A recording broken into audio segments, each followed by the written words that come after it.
মৰমৰ ছাত্ৰ-ছাত্ৰীসকল, আজি আমি আলোচনা কৰিম নৱম শ্ৰেণীৰ সমাজ বিজ্ঞানৰ ভূগোল খণ্ডৰ চেপ্টাৰ 2ৰ বায়ুমণ্ডল গঠন, বায়ুৰ চাপ আৰু বায়ুৰ প্ৰবাহ নামৰ পাঠটিৰ সকলো পাঠভিত্তিক প্ৰশ্ন উত্তৰ, অতিৰিক্ত প্ৰশ্ন উত্তৰ আৰু MCQ সমূহ আলোচনা কৰিম। তো ছাত্ৰ-ছাত্ৰীসকল, তোমালোকে কি কৰিবা, ভিডিঅ'টো স্কিপ নকৰাকৈ লাষ্টলৈকে চাই থাকিবা।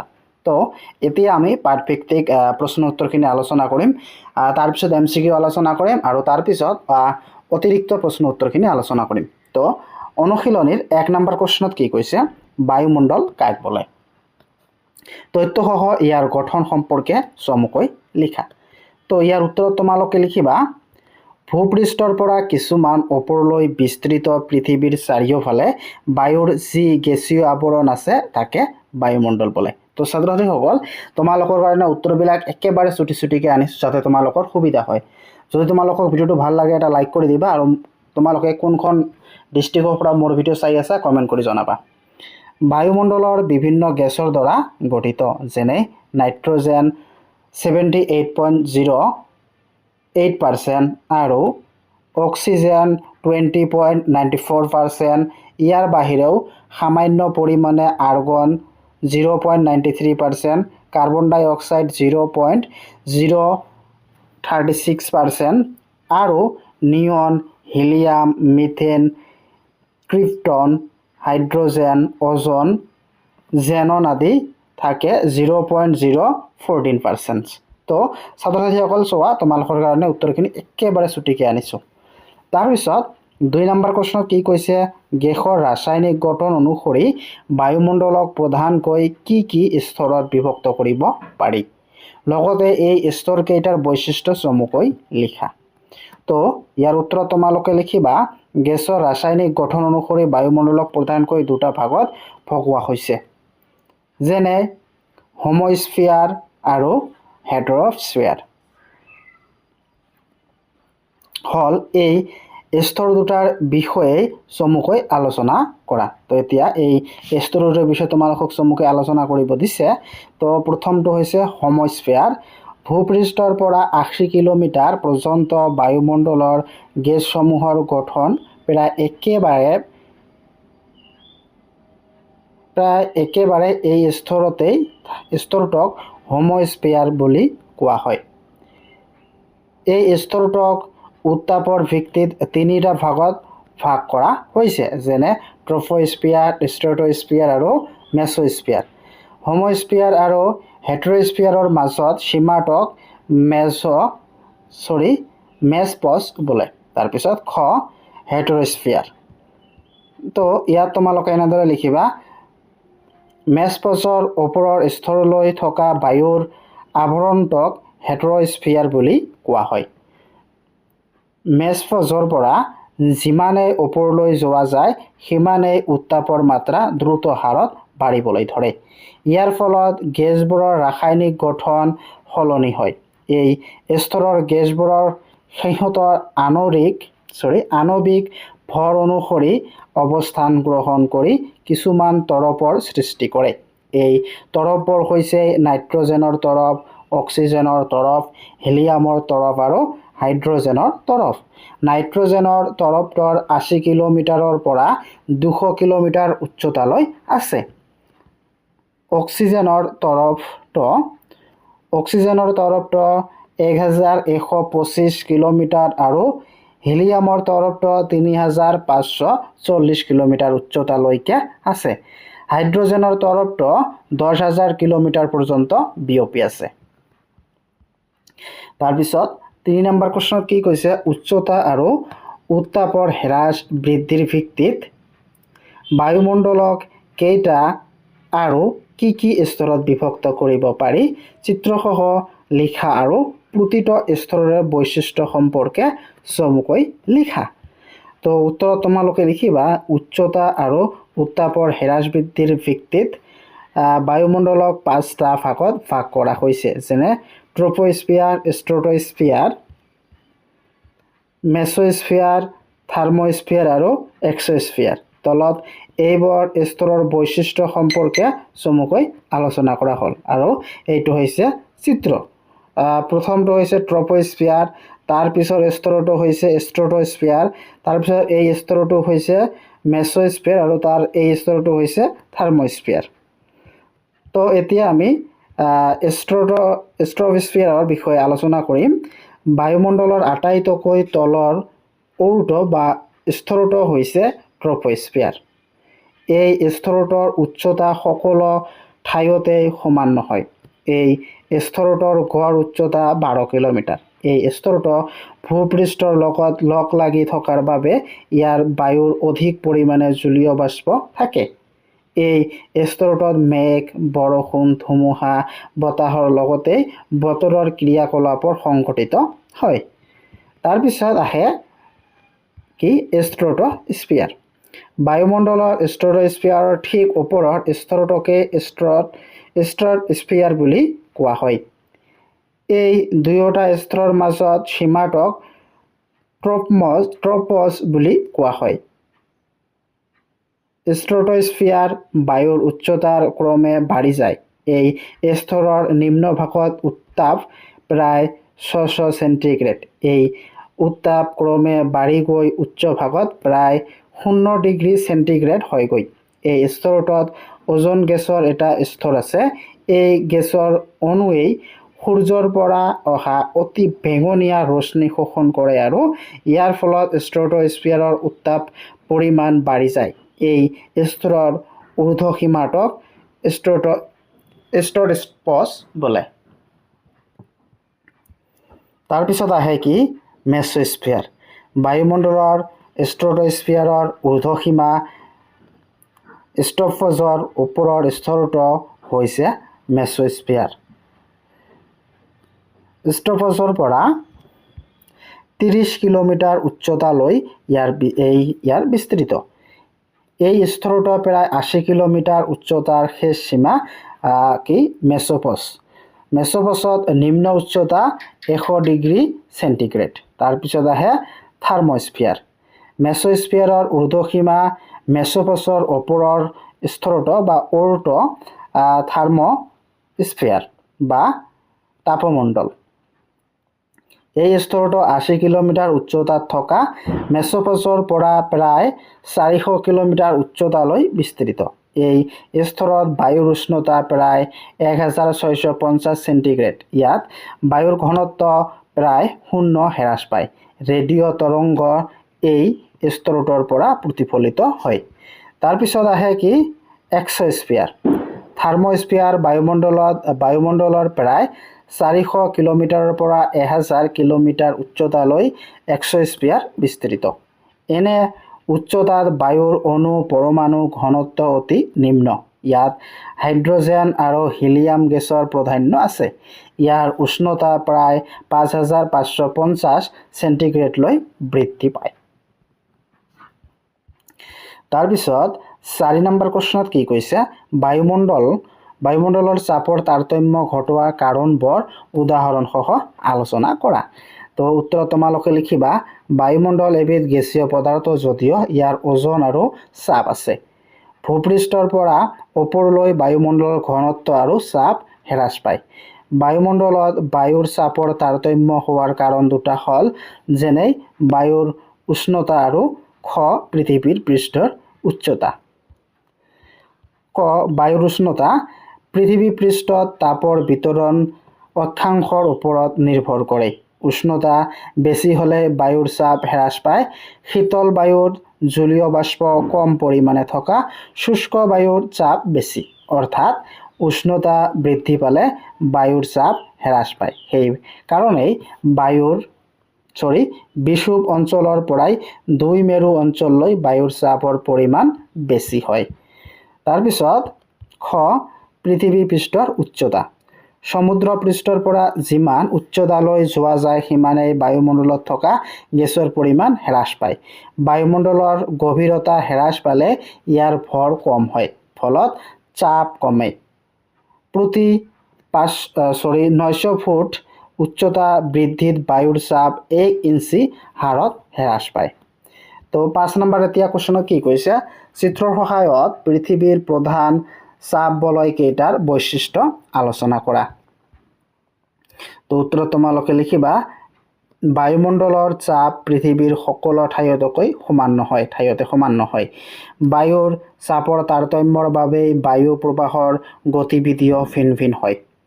পৃথিৱীৰ বিভিন্ন অঞ্চল বা ঠাইৰ বায়ুৰ চাপৰ তাৰতম্য অনুসৰি প্ৰধানকৈ 4টা বলয়ত ভাগ কৰা হৈছে, যেনে নিৰক্ষীয় নিম্ন চাপ বলয়, উপক্ৰান্তীয় চাপ বলয়, উচ্চ চাপ বলয়, উপমেৰুদেশীয় নিম্নচাপ বলয় আৰু মেৰুদেশীয় উচ্চ চাপ বলয়। তলত এই চাপ বলয়বোৰৰ বৈশিষ্ট্যবোৰ চমুকৈ আলোচনা কৰা হ'ল। তো এইটো তোমালোকে বহীত চাই ল'বা। তো এতিয়া আমি আলোচনা কৰিম কি নিৰক্ষীয় নিম্নচাপ বলয়। বিষুৱৰেখাৰ উত্তৰে 100 অক্ষাংশ আৰু দক্ষিণে 100 অক্ষাংশৰ মাজত অঞ্চলখিনি নিৰক্ষীয় নিম্নচাপ বলয় অন্তৰ্গত। এই বলয়ৰ প্ৰায় গোটেই বছৰ সূৰ্যৰ ৰশ্মি লম্বভাৱে পৰে বাবে বায়ু পাতল হৈ ঘনত্ব হ্ৰাস পায়, ফলত নিম্নচাপৰ সৃষ্টি হয়। এই অঞ্চলত জলভাগ বেছি কাৰণেই জলীয় বাষ্পৰ উত্তাপ হৈ ঊৰ্ধ্বগামী হয়। এই বলয়ত বতাহ প্ৰায় শান্ত অৱস্থাত থাকে। তাৰপিছত খ উপক্ৰান্তীয় উচ্চচাপ বলয়। বিষুৱৰেখাৰ উত্তৰে 250 পৰা 350 অক্ষাংশ আৰু দক্ষিণে 250 পৰা 350 অক্ষাংশৰ মাজত অঞ্চলখিনি উপক্ৰান্তীয় উচ্চচাপ বলয়ৰ অন্তৰ্গত। নিৰক্ষীয় অঞ্চলত ঊৰ্ধ্বগামী হোৱা আৰ্দ্ৰ আৰু পাতল বায়ুৰ উত্তৰ আৰু দক্ষিণ ফালে অগ্ৰসৰ হয় আৰু লাহে লাহে চেঁচা আৰু গধুৰ হ'বলৈ ধৰে। উত্তৰ কৰ্কট ক্ৰান্তি আৰু দক্ষিণ মকৰ ক্ৰান্তিৰ ওচৰত গধুৰ আৰু শীতল বায়ু মিলিত হৈ উচ্চচাপ বলয় সৃষ্টি কৰে। উপক্ৰান্তীয় অঞ্চলত এই উচ্চচাপ বলয়ক অৰ্শ অক্ষাংশ বুলিও কোৱা হয়। এই মণ্ডলটো ঋতুভেদে উত্তৰ আৰু দক্ষিণলৈ প্ৰসাৰিত হয়। তাৰপিছত গ উপমেৰুদেশীয় নিম্নচাপ বলয়। এই বলয়টো উত্তৰ গোলাৰ্ধৰ 600 পৰা 700 অক্ষাংশ আৰু দক্ষিণে 600 পৰা 700 অক্ষাংশৰ মাজত অৱস্থিত। উত্তৰ আৰু দক্ষিণ গোলাৰ্ধৰ আৱৰ্তনৰ গতি 2 মেৰুতকৈ বেছি, ফলত উপমেৰু অঞ্চলবোৰৰ বায়ু উপক্ৰান্তীয় অঞ্চললৈ বিলুপ্ত হৈ বয় আৰু তেতিয়াই উপমেৰু অঞ্চলত বায়ুৰ পৰিমাণ হ্ৰাস পাই নিম্নচাপৰ সৃষ্টি হয়। ঋতুভেদে এই মণ্ডলটো উত্তৰ আৰু দক্ষিণলৈ গতি কৰে। তাৰপিছত আহে কি মেৰুদেশীয় উচ্চচাপ বলয়। 2 মেৰু অঞ্চলত সূৰ্যৰ তাপ নপৰা বাবে অতিপাত ঠাণ্ডা আৰু গোটেই অঞ্চল বৰফেৰে আবৃত। এই অঞ্চলত জলীয় বাষ্প প্ৰায় নাই। সেয়ে 2 মেৰুৰ অঞ্চলত স্থায়ীভাৱে বায়ুৰ উচ্চচাপ থাকে। 6 নম্বৰ প্ৰশ্ন কি কৈছে? পৃথিৱীত অনুকূল প্ৰাকৃতিক পৰিৱেশৰ সৃষ্টিত বায়ুমণ্ডলৰ গুৰুত্বপূৰ্ণ ভূমিকা লিখা। তো উত্তৰ তোমালোকে লিখিবা পৃথিৱীৰ অনুকূল প্ৰকৃতিৰ পৰিৱেশৰ সৃষ্টিৰ ক্ষেত্ৰত বায়ুমণ্ডলৰ এক গুৰুত্বপূৰ্ণ ভূমিকা আছে। বায়ুমণ্ডলে পৃথিৱীৰ জীৱজগত বৰ্তি থাকিবৰ বাবে নানান ধৰণৰ উদ্ভিদ, ফল-মূল, শস্য, বায়ু, পানী আদি সৃষ্টি কৰি এক অনুকূল পৰিৱেশৰ সৃষ্টি কৰিছে। ই জীৱজগতৰ বাবে প্ৰয়োজনীয় সকলো ধৰণৰ গেছসমূহ যোগান ধৰে। বায়ুমণ্ডলৰ সূৰ্যৰ পৰা অহা অতি বেঙুনীয়া ৰশ্মিক বাধা দি জীৱজগতক বৰ্তি থকাত গুৰুত্বপূৰ্ণ ভূমিকা গ্ৰহণ কৰিছে। বায়ুমণ্ডলৰ বাবেই পৃথিৱীৰ বৰষুণ হয় আৰু বতৰৰ পৰিৱৰ্তন হয়। এনেদৰে বায়ুমণ্ডলে পৃথিৱীত অনুকূল পৰিৱেশৰ সৃষ্টি কৰে। তাৰপিছত 7 নম্বৰ প্ৰশ্নত কি কৈছে? বায়ু প্ৰবাহ কাক বোলে? বায়ু প্ৰবাহ উৎপত্তিৰ কাৰকসমূহ আলোচনা কৰা। তো উত্তৰত তোমালোকে লিখিবা কি গতিশীল বায়ুক বায়ু প্ৰবাহ বোলে। বায়ুৰ গতি 2 প্ৰকাৰৰ, অনুভূমিক প্ৰবাহ আৰু উলম্বিক প্ৰবাহ। বায়ুমণ্ডলৰ উত্তাপৰ তাৰতম্য আৰু স্থানভেদে বায়ুৰ চাপ তাৰতম্য বায়ু প্ৰবাহৰ মূল কাৰণ। বায়ু সদায় উচ্চচাপৰ অঞ্চলৰ পৰা নিম্নচাপ অঞ্চলৰ ফালে প্ৰবাহিত হয়। কোনো ঠাইৰ বায়ুৰ উষ্ণতা বৃদ্ধি পালে ই পাতল হয় আৰু ওপৰলৈ উঠি যায়। জলীয় বাষ্পপূৰ্ণ বায়ু পাতল হয় আৰু ওপৰলৈ উঠি যায়। ভূপৃষ্ঠত বায়ুৰ চাপৰ সমতাৰ ৰক্ষাৰ বাবে চাৰিওফালৰ পৰা উচ্চ চাপ অঞ্চলৰ পৰা বায়ু ধাৱিত হৈ বায়ু প্ৰবাহ সৃষ্টি কৰে। তাৰপিছত ৮ নম্বৰ প্ৰশ্নত কি কৈছে, বায়ু প্ৰবাহ সৃষ্টিৰ মূল কাৰণটো কি? ইয়াৰ গতি আৰু দিক নিৰ্ধাৰণৰ কাৰকসমূহ চমুকৈ লিখা। উত্তৰ তোমালোকে লিখিবা। বায়ু প্ৰবাহ সৃষ্টিৰ মূল কাৰণটো হ'ল বায়ুমণ্ডলত উত্তাপৰ তাৰতম্য আৰু স্থানভেদে বায়ুৰ চাপৰ তাৰতম্য। বায়ুৰ গতি আৰু দিক নিৰ্ধাৰণৰ কাৰকসমূহ তলত চমুকৈ আলোচনা কৰা হ'ল। ক. চাপোনতি শক্তি। ভূপৃষ্ঠত বায়ুমণ্ডলত চাপৰ তাৰতম্যৰ বাবে উদ্ভৱ হোৱা শক্তিয়ে বায়ু প্ৰবাহৰ সৃষ্টি কৰে। এই শক্তিক চাপোনতি শক্তি বোলে। অৰ্থাৎ দুখন ঠাইৰ বায়ুমণ্ডলৰ চাপৰ পাৰ্থক্যৰ হাৰকেই চাপোনতি বোলে। এই হাৰ নিৰ্ভৰ কৰে দুই ঠাইৰ চাপৰ পাৰ্থক্য আৰু দূৰত্বৰ ওপৰত। তাৰপিছত খ. মধ্যাকৰ্ষণ শক্তি। পৃথিৱীৰ মধ্যাকৰ্ষণ শক্তিয়ে বায়ুমণ্ডলত পৃথিৱীৰ মধ্যাকৰ্ষণ শক্তিয়ে বায়ু প্ৰবাহত এক চালিকা শক্তি হিচাপে কাম কৰে। পৃথিৱীৰ চাৰিওফালে আৱৰি থকা সমগ্ৰ বায়ুমণ্ডলখন পৃথিৱীৰ মধ্যাকৰ্ষণ শক্তিয়ে ধৰি ৰাখে। এই মধ্যাকৰ্ষণ শক্তিৰ আকৰ্ষণত ভূপৃষ্ঠ আৰু সাগৰ পৃষ্ঠৰ পৰা ওপৰলৈ উঠাৰ লগে লগে হ্ৰাস পাই থাকে, ফলত বায়ুৰ চাপ বা ওজন ক্ৰমে হ্ৰাস পায়। তাৰপিছত গ. উপকেন্দ্ৰিক শক্তি। পৃথিৱীৰ আৰ্হিক গতিৰ কাৰণেই ই নিজ মেৰুদণ্ডৰ ওপৰত অৱতৰণ কৰে। ফলত ইয়াৰ কেন্দ্ৰৰ পৰা এক বহিৰ্মুখী শক্তিৰ সৃষ্টি হয়। এই বহিৰ্মুখী শক্তিকে অপকেন্দ্ৰিক শক্তি বোলে। এই অপকেন্দ্ৰিক শক্তিৰ বাবেই বতাহৰ গতি আৰু দিশৰ কিছু বিক্ষেপণ হয়। এই শক্তিকেই কেৰিঅলিছ বল বুলি কোৱা হয়। পৃথিৱীৰ আৱৰ্তনৰ বাবে সৃষ্টি হোৱা এই শক্তিৰ বাবে উত্তৰ গোলাৰ্ধত বায়ু সোঁফালে আৰু দক্ষিণ গোলাৰ্ধত বায়ু বাওঁফালে সলনি হৈ প্ৰৱাহিত হয়। ইয়াকে ফেৰলৰ সূত্ৰ বোলে। ইয়াকে কি বোলে? এইটো ভালদৰে মনত ৰাখিবা। কি ফেৰলৰ সূত্ৰ কি? যদি ফেৰলৰ সূত্ৰ তোমালোকক ক'ব দিয়ে তো তোমালোকে এইখিনি লিখিবা। পৃথিৱীৰ আৱৰ্তনৰ বাবে সৃষ্টি হোৱা এই শক্তিৰ বাবে উত্তৰ গোলাৰ্ধৰ বায়ু সোঁফালে আৰু দক্ষিণ গোলাৰ্ধৰ বায়ু বাওঁফালে সলনি হৈ প্ৰৱাহিত হয়। ইয়াকে কি বোলে? ফেৰেলৰ সূত্ৰ বোলে। তাৰপিছত ঘ. ঘৰ্ষণ শক্তি। বায়ু প্ৰবাহত ঘৰ্ষণ শক্তিয়ে এক বিশেষ ভূমিকা পালন কৰে। পৃথিৱীৰ উপৰিভাগ খোলা বোমা হোৱাৰ বাবে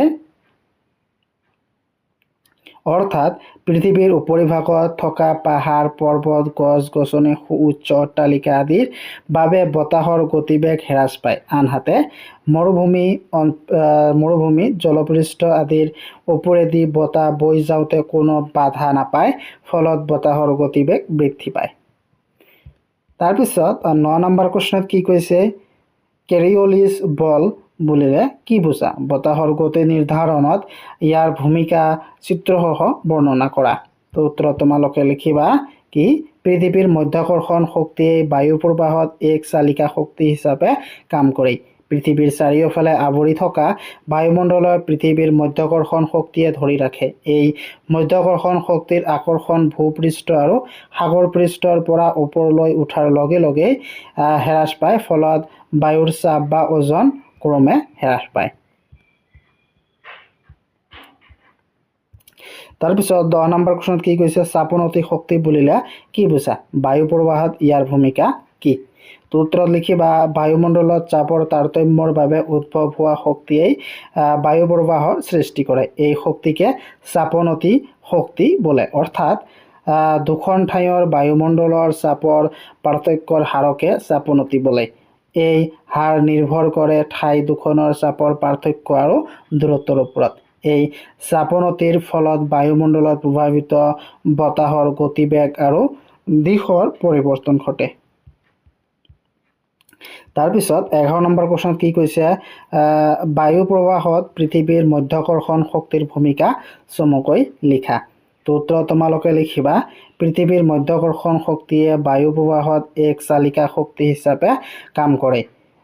পৃথিৱীৰ চাৰিওফালে আৱৰি থকা সমগ্ৰ বায়ুমণ্ডলখন পৃথিৱীৰ মধ্যাকৰ্ষণ শক্তিয়ে ধৰি ৰাখে। এই মধ্যাকৰ্ষণ শক্তিৰ আকৰ্ষণৰ ভূপৃষ্ঠ আৰু সাগৰ পৃষ্ঠৰ পৰা ওপৰলৈ উঠাৰ লগে লগে হ্ৰাস পায়, ফলত বায়ুৰ চাপ বা ওজন ক্ৰমে হ্ৰাস পায়। এতিয়া আমি 12 নম্বৰ প্ৰশ্নটো আলোচনা কৰিম। বতাহৰ নামাকৰণ বুলিলে কি বুজায়? এখন ঠাইৰ ওপৰেদি প্ৰবাহিত বায়ুৰ নামাকৰণ কেনেকৈ কৰা হয়? তো ইয়াৰ উত্তৰ তোমালোকে লিখিবা কি, ভূপৃষ্ঠৰ বছৰত বিভিন্ন সময়ত বিভিন্ন দিশৰ পৰা আৰু বিভিন্ন গতিবেগেৰে প্ৰভাৱিত হোৱা বতাহক নামাকৰণ কৰা হৈছে। সাধাৰণতে যি দিশৰ পৰা বতাহ বলে সেই দিশৰ নাম অনুসৰি বতাহৰ নামাকৰণ কৰা হয়। যেনে দক্ষিণ দিশৰ পৰা বলা বতাহক দক্ষিণা বতাহ, পশ্চিম দিশৰ পৰা প্ৰভাৱিত হোৱা বতাহক পশ্চিমা বতাহ বোলা হয়। আনহাতে যি ঠাই বা অঞ্চলৰ পৰা বতাহ প্ৰভাৱিত হয় সেই ঠাইৰ নামেৰেও বতাহক কেতিয়াবা নামাকৰণ কৰা হয়। যেনে সমুদ্ৰৰ ওপৰেদি প্ৰভাৱিত হোৱা বা সমুদ্ৰৰ পৰা অহা বতাহক সামুদ্ৰিক বতাহ বোলে। সেইদৰেই মৰুভূমিৰ মাজেদি বৈ অহা বতাহক মৰু বতাহ বোলে। তাৰপিছত 13 নম্বৰ প্ৰশ্নত কি কৈছে, বতাহৰ গতিবেগ কেনেকৈ নিৰ্ধাৰণ কৰা হয়? ইয়াৰ গতিবেগৰ এককবোৰ কি কি? তো উত্তৰত তোমালোকে লিখিবা কি, এনিমোমিটাৰ নামৰ যন্ত্ৰৰ দ্বাৰা বতাহৰ গতিবেগ জোখা হয়। আকৌ এনিমোগ্ৰাফ নামৰ যন্ত্ৰৰ দ্বাৰা স্বয়ংক্ৰিয়ভাৱে বতাহৰ দিশ আৰু গতিবেগ লিপিবদ্ধ কৰা হয়। বতাহৰ গতিবেগ প্ৰকাশৰ একক হ'ল নট। 1 নট মানে প্ৰতি ঘণ্টাত 1 নটিকেল মাইল। 1 নটিকেল মাইল সমান 1.554 কিলোমিটাৰ। তাৰপিছত 14 নম্বৰ প্ৰশ্নত কি কৈছে, বতাহৰ শ্ৰেণী বিভাজন কেনেকৈ কৰা হয়? উদাহৰণসহ চমুকৈ আলোচনা কৰা। তো ইয়াৰ উত্তৰত তোমালোকে লিখিবা, বিস্তৃতিৰ ওপৰত ভিত্তি কৰি বতাহক 3টা শ্ৰেণীত ভাগ কৰা হৈছে। যেনে মুখ্য বা প্ৰাথমিক বায়ু প্ৰবাহ, গৌণ বায়ু প্ৰবাহ আৰু স্থানীয় বায়ু প্ৰবাহ। তাৰপিছত 15 নম্বৰত কি কৈছে, প্ৰাথমিক বায়ু প্ৰবাহ বুলিলে কি বুজায়? এখন চিত্ৰত প্ৰাথমিক বায়ু প্ৰবাহ বিতৰণ দেখুওৱা আৰু ইয়াৰ প্ৰধান বৈশিষ্ট্যসমূহ উল্লেখ কৰা। তো ইয়াৰ উত্তৰত তোমালোকে লিখিবা, ভূপৃষ্ঠৰ স্থায়ীভাৱে থকা চাপ বলয়সমূহত সমগ্ৰ পৃথিৱীজুৰি নিয়মিতভাৱে যি বায়ুৰ চলাচল হৈ আছে তাকে প্ৰাথমিক বা মুখ্য বায়ু প্ৰবাহ বোলে।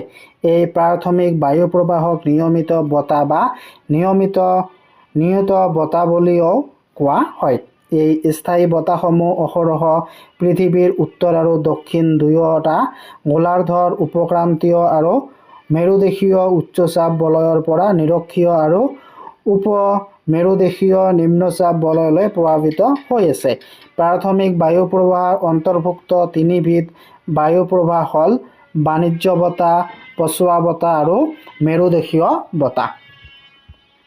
তো এইটো হৈছে চিত্ৰ। তাৰপিছত 16 নম্বৰ প্ৰশ্নত কি কৈছে, গৌণ বতাহ কাক বোলে?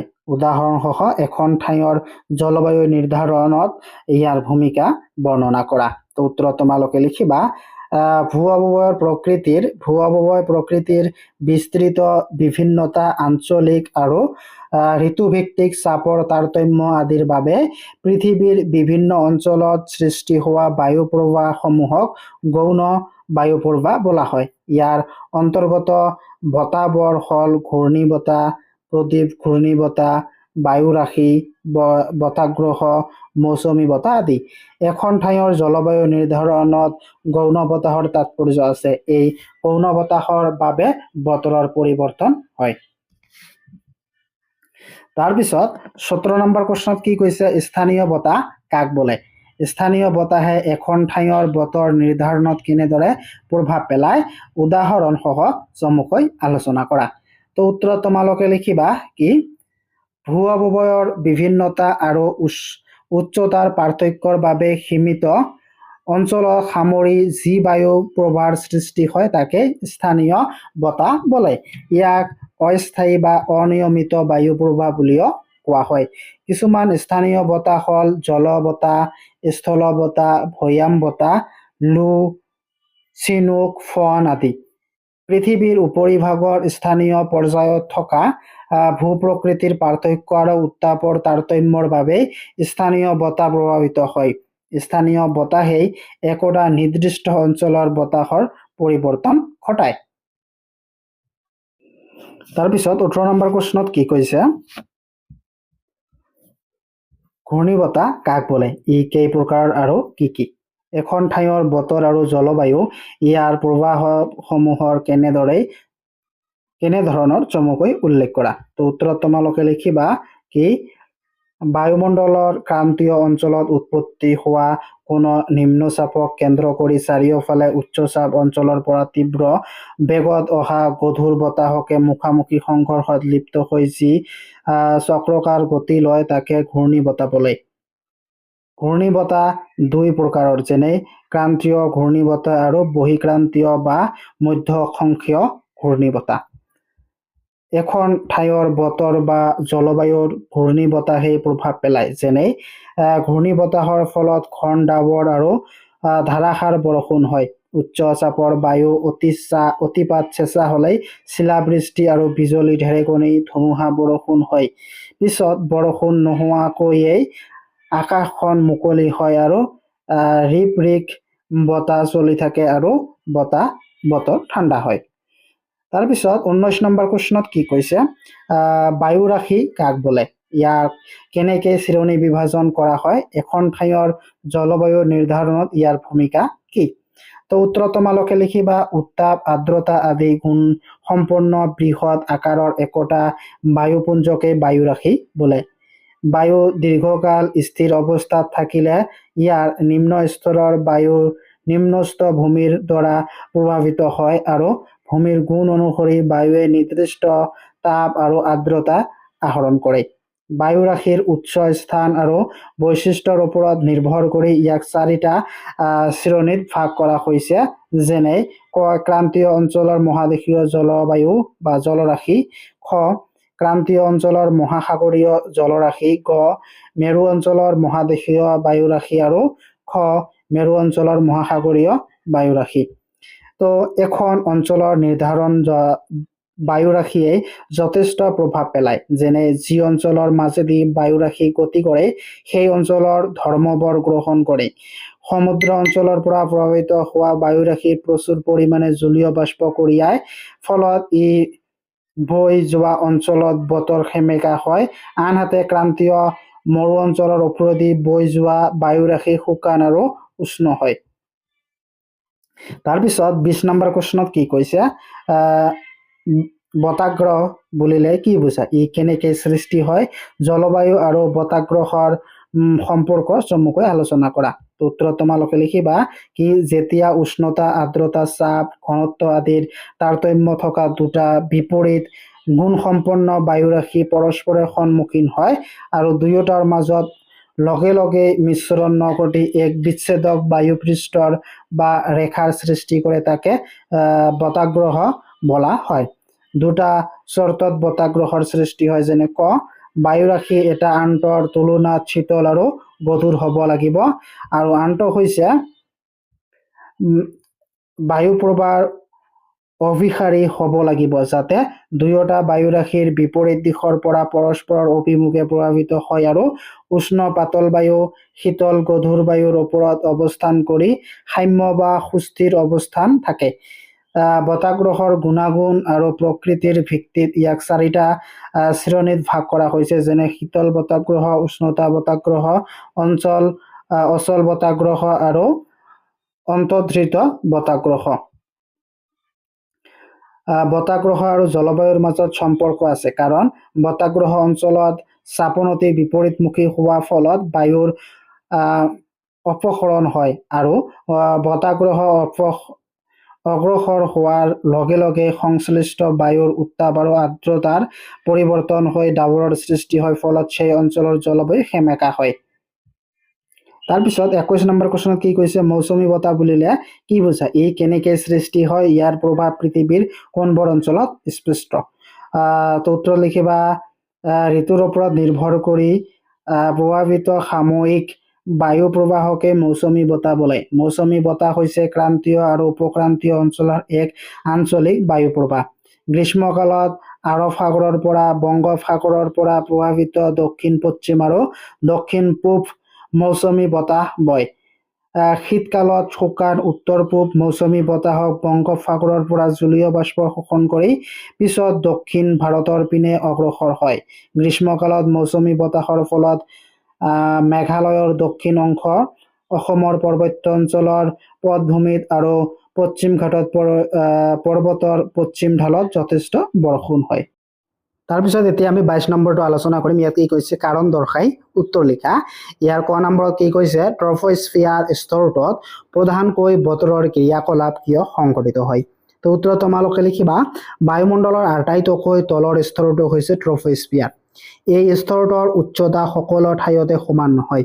এই স্তৰটোৰ গড় উচ্চতা 12 কিলোমিটাৰ। এই স্তৰটো ভূপৃষ্ঠৰ লগত লাগি থকাৰ বাবেই ইয়াৰ বায়ুত অধিক পৰিমাণে জলীয় বাষ্প থাকে। এই স্তৰটো মেঘ, বৰষুণ, ধুমুহা, বতাহৰ লগতে বতৰৰ ক্ৰিয়াকলাপ সংঘটিত হয়। তাৰপিছত খত কি কৈছে, বায়ুমণ্ডলত কাৰ্বন ডাই অক্সাইডৰ পৰিমাণ বৃদ্ধি পালে তাৰ ফলাফল কি হ'ব। তো উত্তৰত লিখিবা, বায়ুমণ্ডলত কাৰ্বন ডাই অক্সাইডৰ পৰিমাণ বেছি হ'লেই জীৱ জন্তুৰ বাবে শ্বাস প্ৰশ্বাসত অসুবিধা আৰু জটিলতাই দেখা দিব, ফলত জীৱ জগতৰ ধ্বংসৰ গৰাহত পৰিব। পৃথিৱীৰ জলবায়ুৰ পৰিৱৰ্তন হ'ব আৰু ভূপৃষ্ঠৰ উচ্চতা বাঢ়িব, উষ্ণতা বাঢ়িব। তাৰপিছত গত কি কৈছে, আৰ্দ্ৰ বায়ুতকৈ শুষ্ক বায়ুৰ চাপ কিয় বেছি। তো উত্তৰত তোমালোকে লিখিবা, জলভাগৰ পৰা জলীয় বাষ্প আহৰণ কৰিবলৈ বায়ু আৰ্দ্ৰ হয়। আৰ্দ্ৰ বায়ুৰ চাপ কম, ইয়াৰ বিপৰীতে শীতল বায়ুৰ জলীয় বাষ্পৰ ধাৰণ ক্ষমতা কম, সেয়ে শুষ্ক বায়ুৰ চাপ বেছি হয়। মুঠতেই উষ্ণতা বৃদ্ধি পালে বায়ুৰ চাপ হ্ৰাস পায়। তাৰপিছত ঘৰত কি কৈছে, ওজন গেছৰ স্তৰটোৱে কেনেকৈ জীৱ জগতৰ উপকাৰ সাধে। তো উত্তৰত লিখিবা, ওজন গেছৰ অণুৱে সূৰ্যৰ পৰা অহা জীৱৰ বাবে ক্ষতিকাৰক অতি বেঙুনীয়া ৰশ্মি শোষণ কৰে। এনেদৰে ওজন গেছে অতি বেঙুনীয়া ৰশ্মিক বাধা দি পৃথিৱীৰ জীৱকুলৰ সুৰক্ষা দি আছে। তাৰপিছত 9 নম্বৰত কি কৈছে, সাগৰ পৃষ্ঠত বায়ুৰ চাপ কিয় আটাইতকৈ বেছি। তো উত্তৰ লিখিবা, বায়ু স্বাভাৱিকতে সংকোচনশীল বাবে তলৰ স্তৰৰ বায়ু সংকোচনশীল হৈ পৰে। বায়ু সংকোচন হ'লে ঘনত্ব বাঢ়ে, ঘনত্ব বাঢ়িলেই বায়ুৰ চাপ বাঢ়ে। সাগৰ পৃষ্ঠ বায়ুমণ্ডলৰ নিম্নচাপ হোৱা বাবে সাগৰত বায়ুৰ চাপৰ মাত্ৰা অতি বেছি। তো তাৰপিছত চত কি কৈছে, ট্ৰপোস্ফিয়াৰে স্তৰৰ উলম্ব বিস্তৃত আৰু মেৰু অঞ্চলত আৰু বিষুৱীয় অঞ্চলত কিয় বেলেগ বেলেগ। তো উত্তৰ লিখিবা, বিষুৱ অঞ্চলত সূৰ্যৰ ৰশ্মি লম্বভাৱে পৰে, ফলত তাত উষ্ণতা সৰ্বাধিক হয়। আনহাতে মেৰু অঞ্চলত পিনেই সূৰ্যৰ ৰশ্মি ক্ৰমান্বয়ে হেলনীয়া হৈ পৰে বাবে তাপ কম হয়। তাৰপিছত চত কি কৈছে, নিৰক্ষীয় নিম্নচাপ বলয়ত ভূপৃষ্ঠৰ সমান্তৰালভাৱে বতাহ বলাটো সাধাৰণতে কিয় অনুভূত নহয়। তো উত্তৰ লিখিবা, নিৰক্ষীয় অঞ্চলত স্থায়ীভাৱে বায়ুমণ্ডলৰ চাপ নিম্ন হৈ থাকে, কাৰণ ইয়াত জলীয় বাষ্প বেছি থাকে। নিৰক্ষীয় নিম্নচাপ অঞ্চলৰ বায়ু উত্তপ্ত হৈ ঊৰ্ধ্বগামী হয়, সেয়ে তাত সমান্তৰালভাৱে বতাহ বলা অনুভূত নহয়। তাৰপিছত 23 নম্বৰত কি কৈছে, তলৰ প্ৰশ্নবোৰৰ চমু উত্তৰ দিয়া। ইয়াৰ ক নম্বৰ কুৱেশ্যনত কি কৈছে, বায়ুমণ্ডলত কিমান উচ্চতালৈ বিস্তৃত। উত্তৰত লিখিবা, 10,000 কিলোমিটাৰ উচ্চতালৈ বিস্তৃত। তাৰপিছত খত কি কৈছে, ভূপৃষ্ঠৰ পৰা কিমান উচ্চতা পৰ্যন্ত বায়ুমণ্ডলৰ গেছসমূহ ৰাসায়নিক গঠন প্ৰায় একে থাকে। তো উত্তৰ লিখিবা, ভূপৃষ্ঠৰ পৰা 80 কিলোমিটাৰ উচ্চতালৈ বায়ুমণ্ডলৰ গেছসমূহৰ ৰাসায়নিক গঠন প্ৰায় একে থাকে।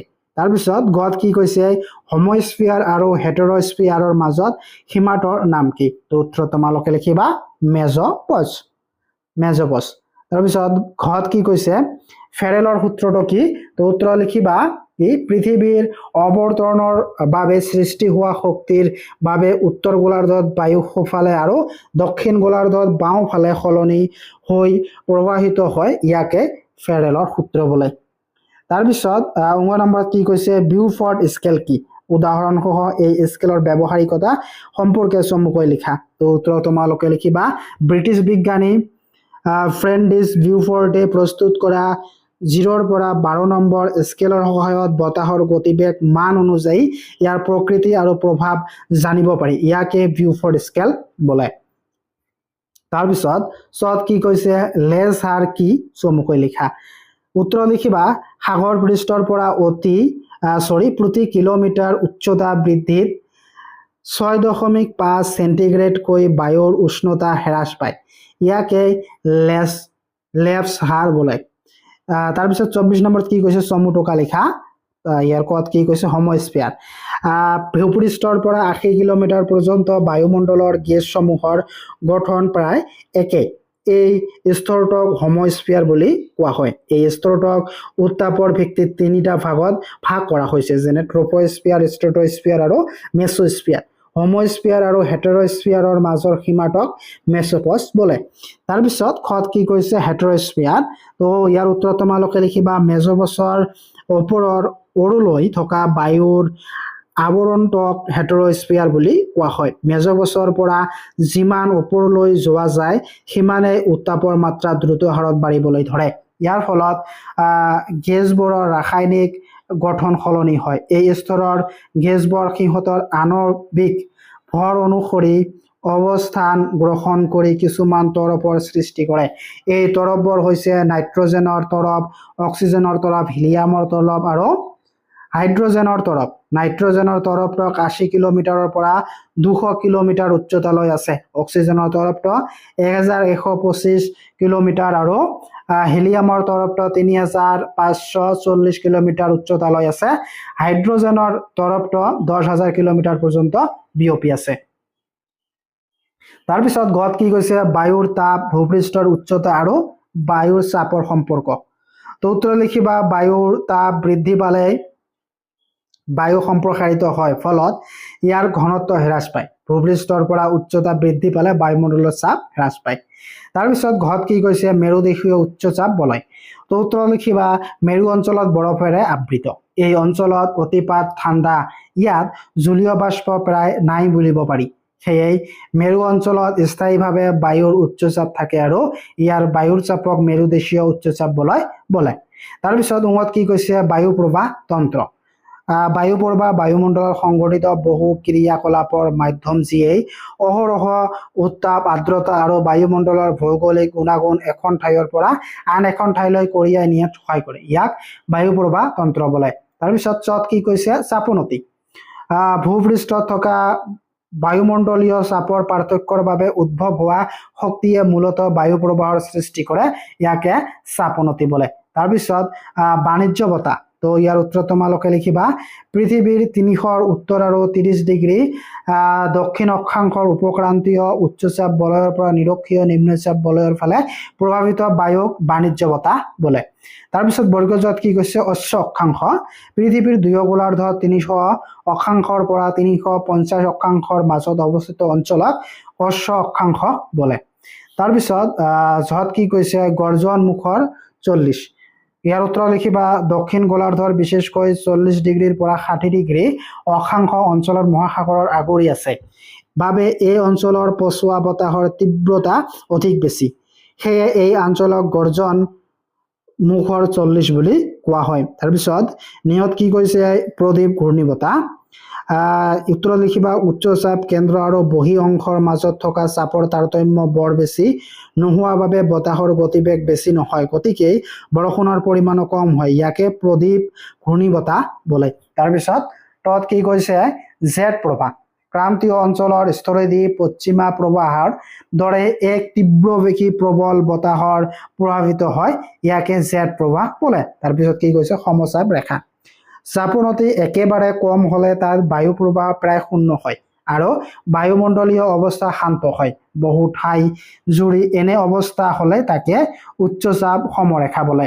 তাৰপিছত কি কৈছে, ক্ৰান্তীয় ঘূৰ্ণীবতাহ। উত্তৰ লিখিবা, ক্ৰান্তীয় অঞ্চলৰ যি নিম্নচাপক কেন্দ্ৰ কৰি চাৰিওফালৰ উচ্চচাপ অঞ্চলৰ পৰা তীব্ৰবেগী বতাহ যেনে চক্ৰকাৰে গতি কৰে তাকে ক্ৰান্তীয় ঘূৰ্ণীবতাহ বোলে। তাৰপিছত 25ত কি কৈছে, পাৰ্থক্য লিখিব কৈছে, অনুভূমিক প্ৰবাহ আৰু উলম্বিত প্ৰবাহ। উত্তৰ লিখিবা, বায়ুৱে যেতিয়া ভূপৃষ্ঠৰ সমান্তৰালভাৱে গতি কৰে তাকে অনুভূমিক প্ৰবাহ বোলে, আনহাতে বায়ু যেতিয়া ঊৰ্ধ্বমুখী গতি কৰি প্ৰভাৱিত হয় তাকে উলম্বিত প্ৰবাহ বোলে। তাৰপিছত খত কি কৈছে, বায়ু প্ৰবাহ আৰু বায়ু ৰাশি। বায়ু যেতিয়া গতি কৰে তাক বায়ু প্ৰবাহ বোলে, আনহাতে বৃহৎ আকাৰৰ একোটা বায়ুপুঞ্জক বায়ু ৰাশি বোলে। আনহাতে তাৰপিছত গত কি কৈছে, ক্ৰান্তীয় ঘূৰ্ণীবতাহ আৰু বহিঃক্ৰান্তীয় ঘূৰ্ণীবতাহ। উত্তৰ লিখিবা, ক্ৰান্তীয় অঞ্চলত যি নিম্নচাপক কেন্দ্ৰ কৰি উচ্চচাপ অঞ্চলৰ পৰা তীব্ৰবেগী বতাহ চক্ৰকাৰে ভয়ংকৰ ৰূপ ধৰি প্ৰভাৱিত হয় তাকে ক্ৰান্তীয় ঘূৰ্ণীবতাহ বোলে। আনহাতে নাতিশীতোষ্ণ আৰু উচ্চ অক্ষাংশৰ অঞ্চলত সৃষ্টি হোৱা ঘূৰ্ণীবতাহক বহিঃক্ৰান্তীয় ঘূৰ্ণীবতাহ বোলে। তাৰপিছত ঘত কি কৈছে, জলবতাহ আৰু স্থলবতাহ। দিনৰ ভাগত জলভাগৰ পৰা স্থলভাগলৈ প্ৰভাৱিত হোৱা বতাহক জলবতাহ বোলে, আনহাতে ৰাতি স্থলভাগৰ পৰা জলভাগলৈ প্ৰভাৱিত হোৱা বতাহক স্থলবতাহ বোলে। তাৰপিছত কি কৈছে, পৰ্বত্য বতাহ আৰু ভৈয়ামৰ বতাহ। ৰাতিৰ ভাগত উচ্চ পৰ্বতৰ পৰা পৰ্বতৰ ঢালেদি যি চেঁচা বতাহ বয় তাকে পৰ্বত্য বতাহ বোলে, আনহাতে দিনৰ ভাগত ভৈয়ামৰ পৰা পৰ্বতৰ ঢালেদি প্ৰভাৱিত হোৱা ঊৰ্ধ্বমুখী বতাহক ভৈয়াম বতাহ বোলে। তাৰপিছত চত কি কৈছে, ঘূৰ্ণীবতাহ আৰু প্ৰদীপ ঘূৰ্ণীবতাহ। উত্তৰ লিখিবা, বায়ুমণ্ডলীয় প্ৰবাহৰ যি অৱস্থাত কোনো নিম্নচাপক কেন্দ্ৰ কৰি তীব্ৰবেগী বতাহ চক্ৰকাৰ গতিত প্ৰভাৱিত হয় তাকে ঘূৰ্ণীবতাহ বোলে, আনহাতে কোনো এক ব্যাপক অঞ্চল জুৰি উচ্চচাপ বলয়ৰ গঠন হৈ তাৰ কেন্দ্ৰৰ পৰা চক্ৰকাৰে যি বায়ু প্ৰভাৱিত হয় তাকে প্ৰদীপ ঘূৰ্ণীবতাহ বোলে। তাৰপিছত কি কৈছে, শীতল বতাহগ্ৰহ আৰু উষ্ণ বতাহগ্ৰহ। যি বতাহগ্ৰহ শীতল ৰাশিয়েই উষ্ণ বায়ু ৰাশিৰ স্থানান্তৰ কৰে তাকে শীতল বতাহগ্ৰহ বোলে, আনহাতে যি বতাহগ্ৰহ অগ্ৰগামী উষ্ণদাও বায়ুৰাশিয়ে শীতল বায়ুৰাশিৰ ওপৰেদি প্ৰভাৱিত হৈ ইয়াক স্থানান্তৰিত কৰে তাকে উষ্ণ বতাহগ্ৰহ বোলে। তাৰপিছত বৰ্গজত কি কৈছে, ট্ৰপোস্ফিয়াৰ আৰু ষ্ট্ৰেটোস্ফিয়াৰ। বায়ুমণ্ডলৰ আটাইতকৈ তলৰ স্তৰটো হৈছে ট্ৰপোস্ফিয়াৰ।